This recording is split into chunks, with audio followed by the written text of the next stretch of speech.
կատե եք գնում, կոնտրաստ նյութ են ներարկում, տեսնեք կոնտրաստը որտեղ հավաքվեց, այդտեղ կիրառվում է իզոտոպ։ Հիմքում ընկած է ռադիոֆարմ դեղամիջոցների ներարկումը։ Դու պետք է վստահ լինես ինչ որ չափով, ինչ կյանքի որակ ես ապավում կամ ինչ երկարատևություն ես տալի։ Ռադիոֆարմ դեղամիջոցը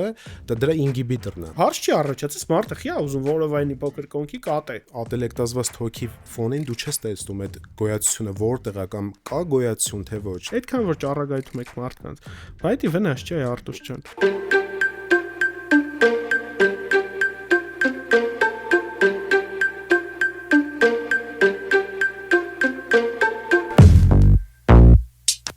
Ողջույն սիրելի հյուրեր, ողջույն սիրելի բարեկամներ, հայկական բժշկությունը նորից մեծ լոնքերով, մեծ քայլերով,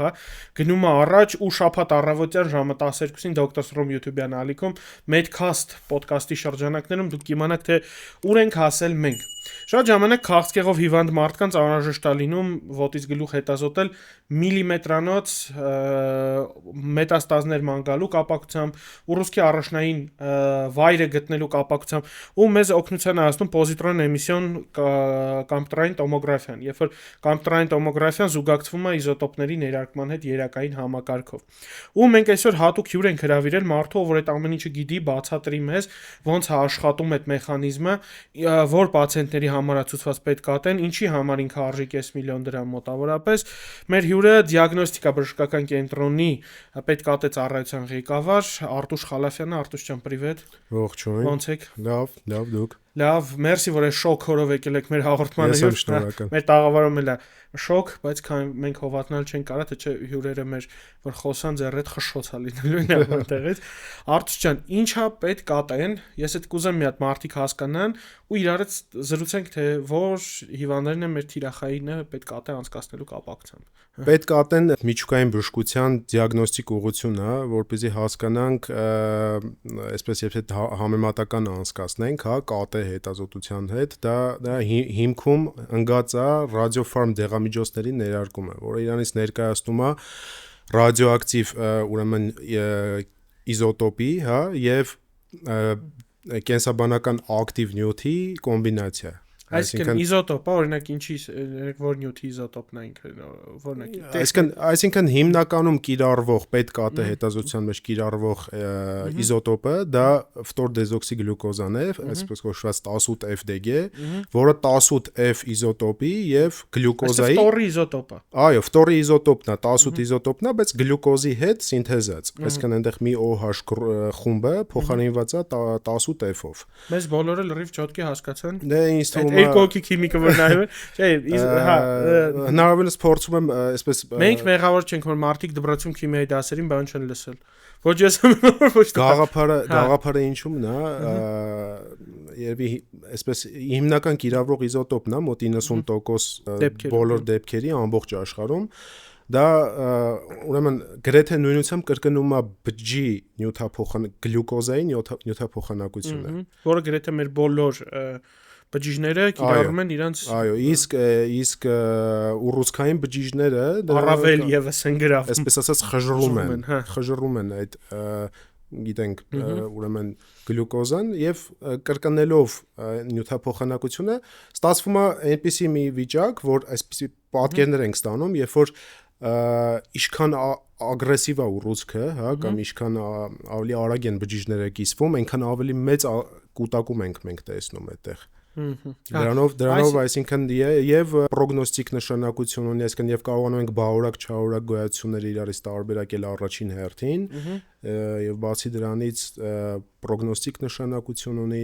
եւ այդպես։ Այստեղ շատ կարեւոր է ասել, հիվանդ մեր նայողները որ պատկերացնեն, երբ կատե եք գնում, կոնտրաստ նյութ են ներարկում, տեսնեք կոնտրաստը որտեղ հավաքվեց, այդտեղ կիրառվում է իզոտոպ, որը տեղափոխում է գլյուկոզային, ոնց հասկանում եմ, այդ 18F-ը կատարում է տրանսպորտի դեր։ Մի փոքր կռակա, այսինքն այստեղ հասկացա գլյուկոզն տրանսպորտը։ Այո, որովհետև ինքը համարվում է որպես այսպես կոչված մոլեկուլ վեկտոր, իսկ իզոտոպը արդեն ծառայում է բում պատկերը ստանալու համար։ Այսինքն, եթե այսպես ընդհանուր համեմատական անցկացնենք կատեի հետ, կատեի դեպքում ինչ է լինում։ Ճառագայթման աղբյուրը դրսից է։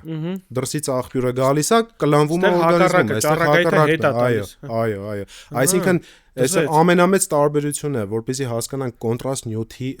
սա կոնտրաստ նյութ չի, որտեղ երբ շատ հաճախ ասում են կոնտրաստավորվեց,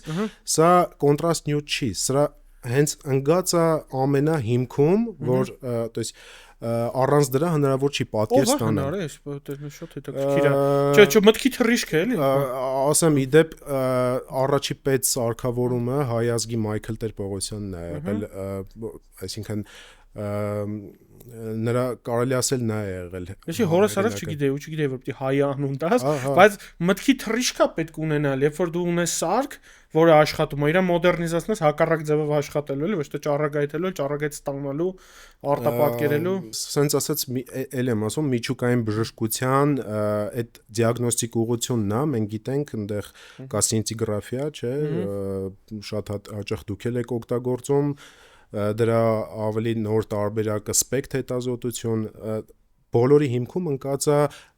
մարմնից անջատվող ճառագայթման կլանումը դետեկտորների կողմից եւ դրանով պատկերի ստացումը։ Այսինքն սովորական կատե սարքը չի կարա բռնի այդ իզոտոպների ոչ մի ձևով չի կարա իրանց հետ աշխատի։ Չէ, սարքը կատեն բացարձակ, այսինքն իզոտոպի հետ այսեղ ընդհանրություն չունի։ Ինչ կատե ասում իրանց։ Շատ հետաքրքիր։ Ուրեմն սկզբից սարքերը կոչվում էին մոնոպետեր։ Իրենք առանց կատեի էին։ Հետո ճառագայթման տեխնիկ տեսնում։ Այո։ Հետո ուրեմն առաջ քաշվեց, այսինքն գաղափարը, որը որ կարելի է կատեի միջոցով պետ պատկերի որակը ել ավելի բարձրացնել։ Այսինքն այնտեղ ոչ համասեռ տեղամասերը սարքել ավելի համասեռ։ Այսինքն այստեղ հիմնական գաղափարը որն է, կատեի հետ մենք անատոմիական լոկալիզացիան ենք որոշում։ Բայց դա կարելի է նաև անել ծրագրային, այսինքն կա օրինակ հիմա կա PET-MRT, բայց հնարավոր է նույն այդ PET-MRT-ի պատկերը ստանալ, այսպես կոչված software fusion։ Այսինքն ծրագրային համադրում է արվում պետ եւ Այսինքն կարևորը դա չի կկարանա ընկալի իզոտոպին, այսինքն դետեկտորը իզոտոպը ընկալի, քանակը ցույց տա, արտապատկերումը կլինի կատեն, MRT-ն թե ձեր ասած soft-ը, ուրիշ soft բանը։ Այստեղ հիմնական տարբերությունը որ թե խի է պետ կատենը արվում պարտադիր կատեի հետ, թե չէ հենա ինչա կրկնակի ճառագայթվում մարդը կվերցնեին կատեի պատկերը նույն մարդու պետի կհամադրեին իրար։ Պետ պատկերի որակը միանգամայն արդեն սկսում է ավելի համասեռ լինել, ավելի, այսինքն այնտեղ իհարկե արդեն այդ մանրամասնությունների մեջ իմաստ չունի խորանալ, բայց տեղի ունեն պատկերի ավելի լավացում։ Պետ MRT-ի դեպքում կա շատ կիրառվում է ու մենք էլ կիրառում ենք այդ ծրագրային համադրումը։ Օրինակ մենք հիմա բացի օնկոլոգիական ցուցումներից, հա, մենք արաբկիրի, ուրեմն մանկական նյարդաբանների թիմի հետ այո, մենք էպիլեպսիաներն ենք հետազոտում, ուրեմն AI-ի հիման վրա ունենք այդպես ռեկոնստրուկցիա, հա, պատկերի, այսինքն վերակառուցում է լինում ու մենք գլխուղեղը շատ ավելի բարձր, այսպես դետալիզացիա ենք ունենում, այսինքն անատոմիական զոնան էպիլեպտիայից այո հեշտ է գտնում ու մենք անում ենք ուրեմն MRT հետազոտության հետ համադրում ենք անում, քանի որ այնտեղ ստատիկ է, գլխի դեպքում մենք այդ երկու տարբեր հետազոտությունները համադրելու խնդիր չենք ունենում, էլի, այսինքն դա որովայն չի, որ ասես մի հետազոտության դեպքում մի դիրք ունեցե օրգանների, մյուսի դեպքում ուրիշ, հա։ Գլխի դեպքում դա շատ հետաքրքիր ձևով ստացվում է ու MRT-ի այդ ուրեմն ճշգրիտ անատոմիական դետալիզացիան փորձում ենք համադրել ու բավականին լավ արդյունքներ ենք ստացել, իդեպ ասեմ, որ այդ երեխեքը մինչև այդ արդեն գնում էին հիմնականում Պիտեր կամ արտերկիր հետազոտվելու հիմա բավականին մեծ քանակությամբ արդեն Ոսանք պետ պատվերը գործում է իրանց համար։ Պետ պատվերը տեղյակ չեմ, բայց կան տարբեր ուրեմն այդպես հիմնադրամներ, որ աջակցում են։ Կարծեմ դեռ պետ պատվեր որպես այդպեսին Հայաստանում չկա դեռ ներառված դժվարամատչելի հետազոտությունների մեջ, որպես պետսկանի։ Շատ մեծ հույս ունեմ, որ կլինի, որովհետև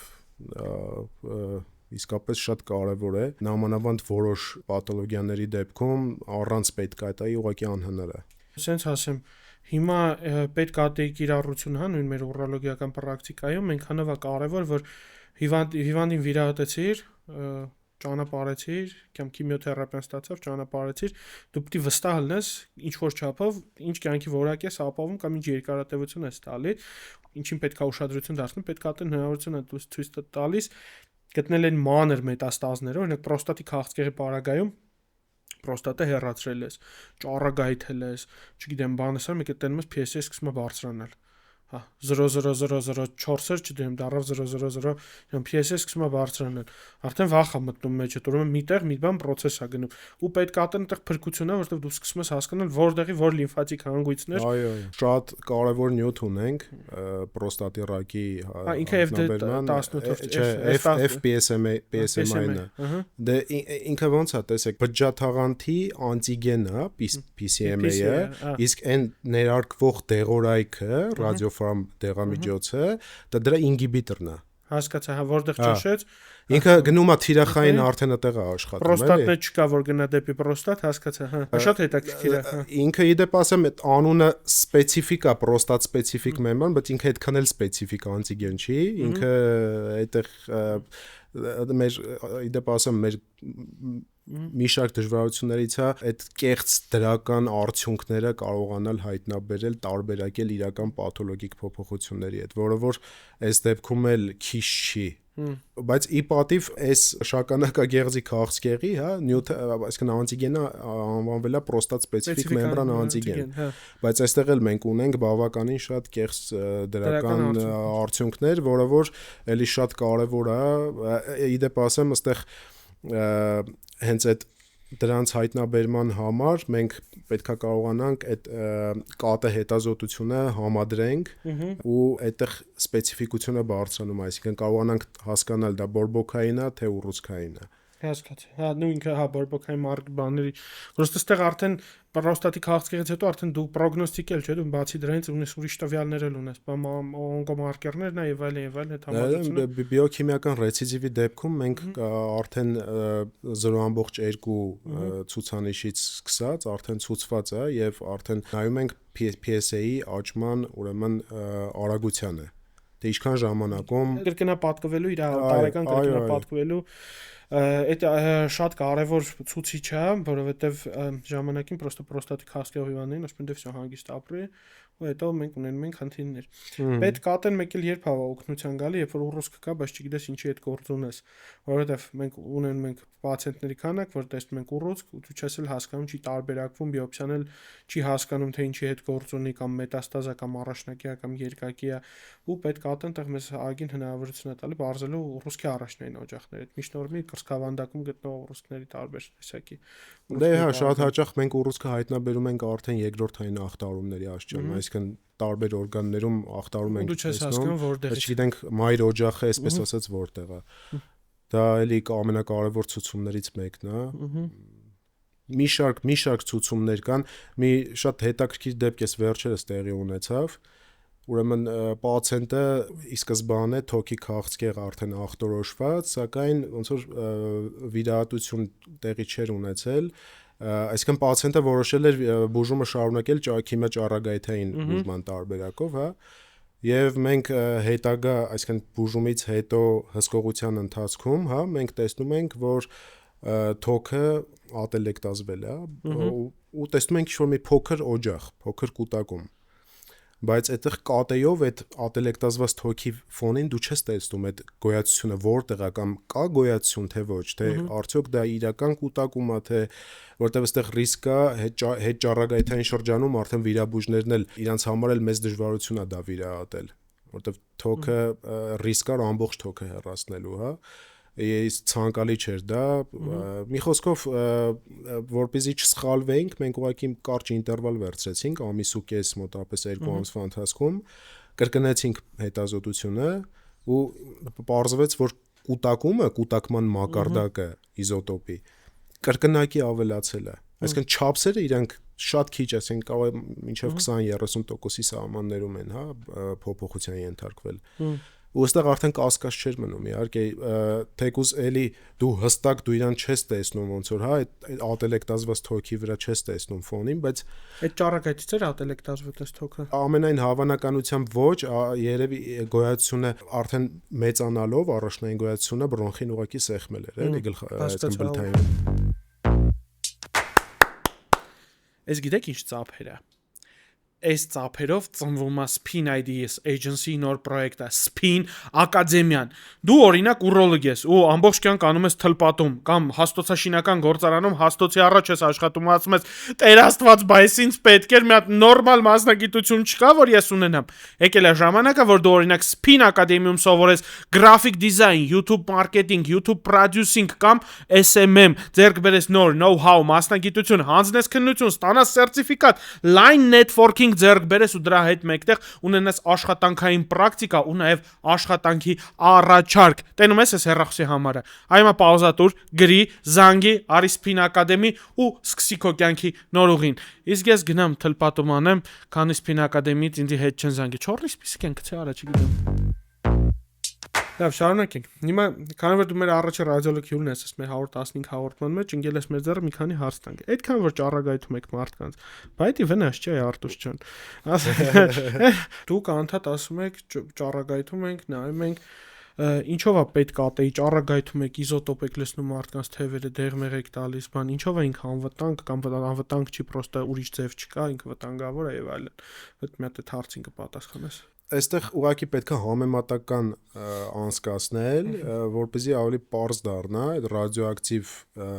իզոտոպները, հա, նյութերը, որը որ մենք ներարկում ենք, ինչ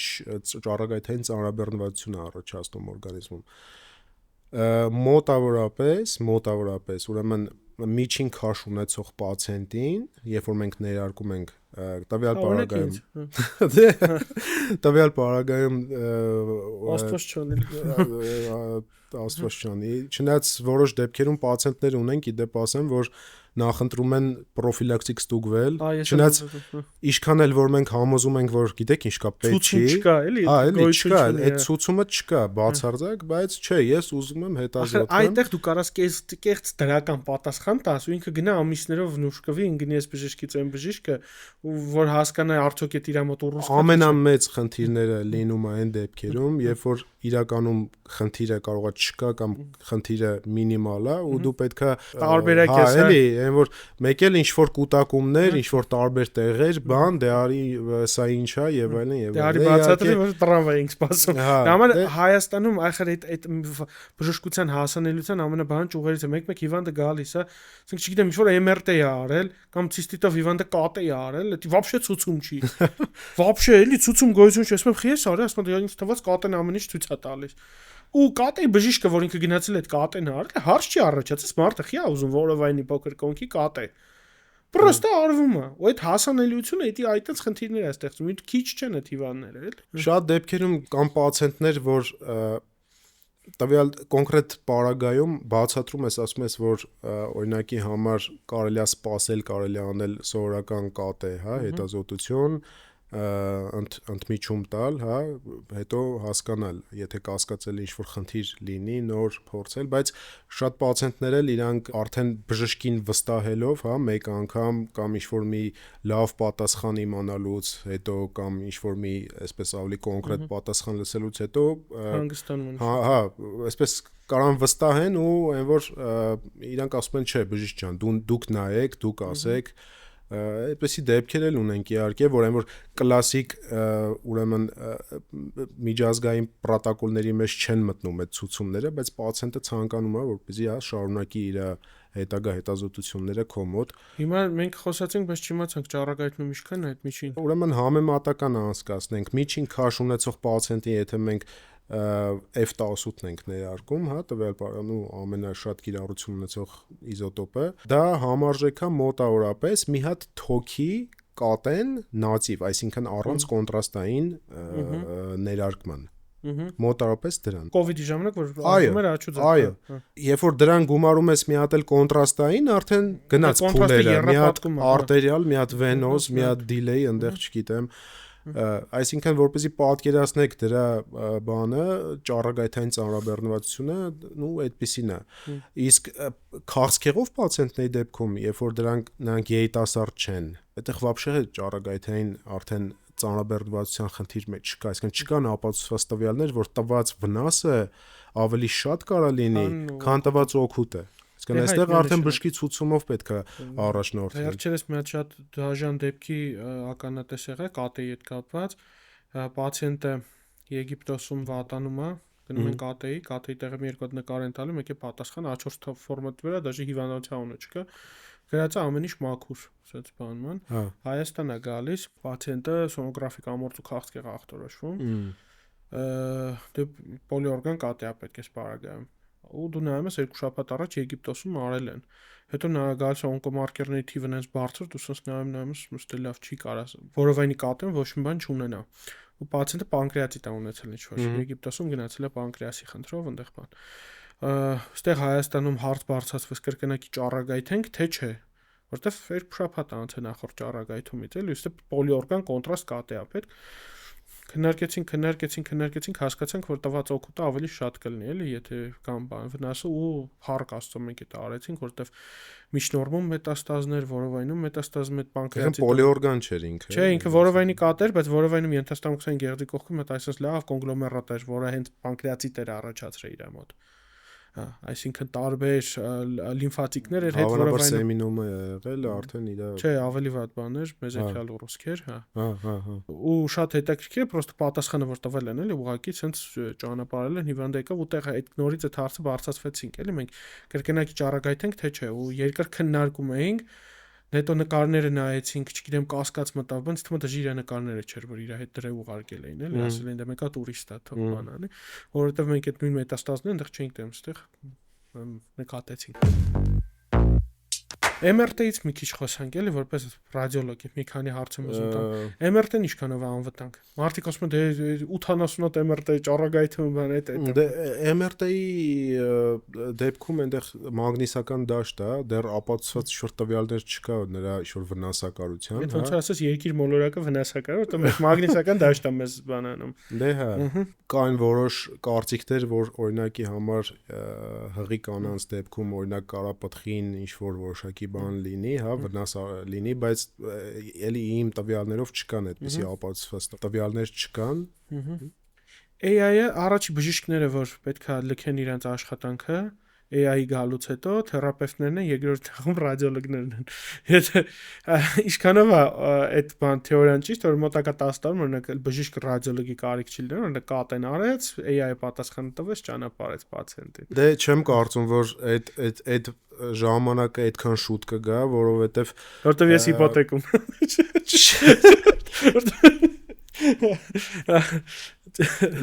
Չէ, այդ AI-ի հետ կապված շատ տարբեր կարծիքներ կան, բայց ես մի հատ շատ հետաքրքիր կարծիք հանդիպեցի, տենց ամերիկյան հեղինակավոր մի հատ էլի, ուրեմն ռադիոլոգի պրոֆեսորի կարծիք, որ AI-ի էֆեկտիվ կիրառումը բժշկի կողմից, հա, տվել պարագայում ռադիոլոգի, միայն նրա աշխատանքի որակն է բարձրացնելու։ Թե ինչքանով է նա այդ գործիքներին տիրապետում, որովհետև ամբողջությամբ ուրեմն որպեսզի AI-ը եզրակացություն տա, հա, դա մի փոքր դժվար է պատկերացնել, Այդ ժամանակը կարա գա, չէ՞ որ ինքը արդեն կարողանա որոշակի սկրինինգային հետազոտություններ, օրինակ թոքի դեպքում, հա, տեսեք խնդիրը առաջ բժշկական AI-ները հենց իրենց տենց է սովորացրել, իրենց այնքան լիքը նորմալ թոքի կհատա են տվել նայելու, հետո ինքը որ տայել է, այս նորմալ, այսի իմ սովորածը չի, ուրեմն նորմալ չի, այս մարդը դա ապսլեդվեց, էլի կոպիտ, ասած այս մարդուն թող բժիշկը արդեն նայի։ Նման դեպքերում, երբ որ կոնկրետ խնդիր կա լուծելու,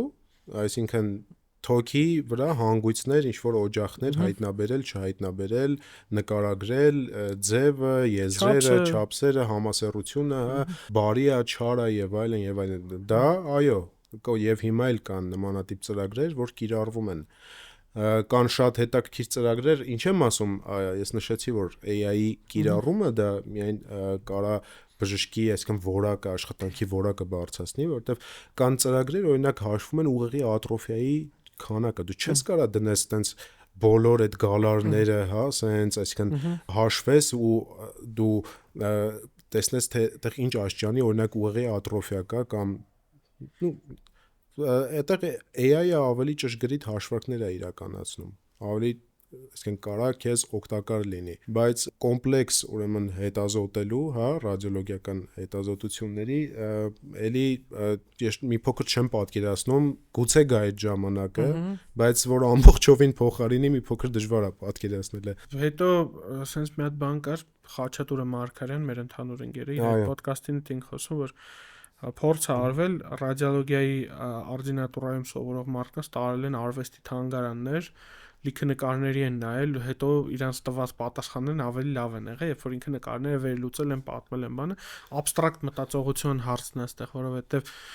կատե նայել է, դա արվեստի գործ վերլուծելու նման մի բան է, էլի, որ ասենց նստում մտածում ես, հա հասկացանք էս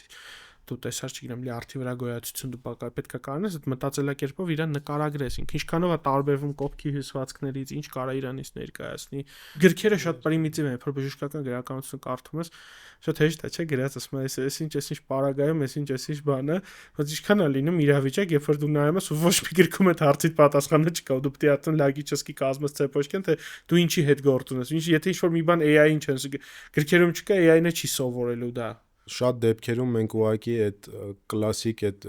գրականության տված ինֆորմացիայից, հա, մենք իրականությունը տեսնում ենք, որ մի փոքր, այսինքն ուրիշ է լինում։ Նայ, վարիկոցելիով հիվանդին ասում են պիտի սոնոգրաֆիկ, է սոնոգրաֆի վրա անում 3 սանտիմետրից մեծ նոր գնահատում ենք վարիկոցելը։ Հիվանդ ունի մոտ 2.6 մմ-եր, կներես մմ, բայց այնդ ռեֆլյուքս ուներ, ոնց որ 10 կիլանոց անոթային ցանց լինի։ Գրականությունը ասում է հիվանդին ձեռ միտու։ Ես հիվանդին բացատրեցի, ձեռ տվեցինք ու սաղ լավ է։ Որովհետև արդեն քո կլինիկական մտածողությունը թույլ է տալիս մտածում, որ անոթային խուրձը, որ այդտեղ կախված է, կարող է ինքը մի հատ անոթ չկա, որը շատ լայն է, բայց այնց ռեֆլյուքս ունի իր այդ անոթային ցանցում, որ ինքը այդ նույն վնասումը ամորձով պետքա տանի, ինքը հենց տենց էլ տանում է։ Նմանատիպ դեպքեր մեր մոտ է եղել, ասենք նշեցի, որ AI-ի ուրեմն միջոցով ունենք պատկերների այդ ռեկոնստրուկցիայի մեթոդ ունենք, որը ինչ է անում։ Այսինքն կուտակումները ավելի ինտենսիվ է, այսինքն ֆոնը ավելի համասեռ ենք տեսնում մենք, հա, այսպես կոչված արտեֆակտները վերացնում է, բայց այն կուտակումները, որը որ կան, ասենք տարբեր օջախային կուտակումներ, ինքը ավելի ինտենսիվ է, ավելի այսպես կոնտրաստային է, ավելի ու ինչ է առաջանում այդտեղ։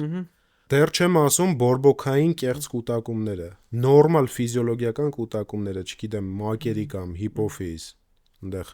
որ ուղղակի ֆիզիոլոգիան է նորմալ։ Դու տեսնում ես ինչ-որ ինտենսիվ, ավելի ինտենսիվ կուտակումներ։ Հիմա այստեղ AI-ը դուրս է գալի, որ մեզ դաժե կարող է փորը տա։ Հա, էլի։ Այսինքն, տեսեք,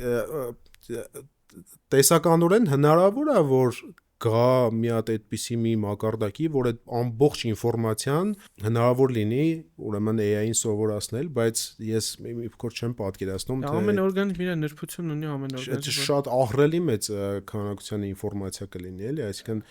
ու օրինակ դեպք կար, երբ որ էլի թոքի քաղցկեղ է, հա, բրոնխը փակած, պոստօբստրուկտիվ, այնտեղ բորբոքում ունենք թոքի, ատելեկտազ ունենք ու մի հատ լիմֆացիկները պետքա տեսնել թե ոնց է կուտակում, էլի, այսինքն հիմա այստեղ արդեն դժվար է այն որ հասկանալ ինչա, պետքա նայես տեսնես անամնեստիկ տվյալներ, ինչ ա եղել, սկզբից ինչ ա եղել, համեմատական անցկացնես չափսերը կատեի հետ, այսինքն այստեղ մեծ քանակությամբ ինֆորմացիա պետքա դու ստուգես, որպեսզի կարողանաս արդեն այս կամ այն կողմ կասկածել, հա։ Քանի պատասխան տալիս։ Որոշ դեպքեր է լինում բավականին երկար ենք քննարկում, թիմով ենք աշխատում։ Դե այնպես է ստացվել, որ կարելի ասել չհաշված որոշ դեպքեր, որ ասենք օգնել են գործընկերներ դրսից, ասենք, հա, տարբեր, բայց հիմնականում այնպես է ստացվել, որ ինքնակրթությամբ միջոցով է մեր մոտ կայացել, որտեղ ոչ ունենք առանձին միջուկային բժշկության օրդինատուրա, հա, որպես այդպեսին, այսինքն ամբողջը ռադիոլոգիայի բազայի վրա է։ Քանի որ մեզ պատասխան տալիս ասիր Դեպքեր է լինում, որ կարող է մի кейսը շատ երկար քննարկվի, մի 10 օր, Չէ, մի քանի ժամ։ Մի քանի ժամ, հա, հասկացա։ Չէ, դե հիմա արդեն այդ սկզբերում հա կարող է օրեր տևեր, երբ որ նոր ենք սկսում, կարող է ստուգենք մեր գործընկերների հետ, հիմնականում Մոսկվայից Հասկացա։ գործընկերներ ունենք, որ Ինչի՞ է պետք ատեն թանկ, ինչի ինքը արժի 5-600,000 դրամ։ Ու այդ իզոտոպերը երկրորդ հարցը որտեղ է արտադրվում։ Մենք ունենք Հայաստանում իզոտոպերի արտադրություն, թե չէ։ Մեր մոտ իզոտոպի արտադրությունը տեղի ունենում հենց մեր մոտ։ Մեր մոտ շատ հետաքրքիր մի հատ մոդել է մշակված արտադրության, որը որ կարելի է ասել անհատական դոզա է տրամադրում, այսինքն մենք կարանք սենց ասեմ, մենք մինիմալ քանակության դոզաներ ենք ստանում 1 կամ 2 հոգու համար, այսինքն դա 1 ցիկլն է, որը որ մեզ թույլ է տալիս մարդկանց օրինակ չսպասացնել, այսինքն եթե կա 1 կամ 2 պացիենտ, մենք կարանք ամեն օր, այսինքն այդ մարդուն հետազոտենք եւ անհարկի, ասենք չսպասի, հա, օրերով, մինչեւ ինչ որ, որովհետեւ հիմնականում մեծ արտադրական ցիկլներում, այդ մեծ ցիկլատրոններով շատ մեծ դոզա է ստացվում ու դա մի անգամ ստացվում է ու պետքա ոնց որ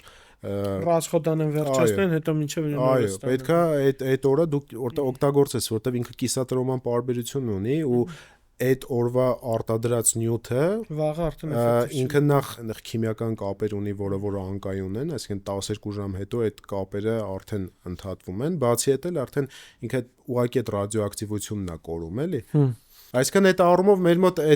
այդ մոդելը մեզ թույլ է տալիս ինդիվիդուալ դոզայով, ինդիվիդուալ դոզաներ ստանալ եւ արդեն ըստ կարիքի, հա, եթե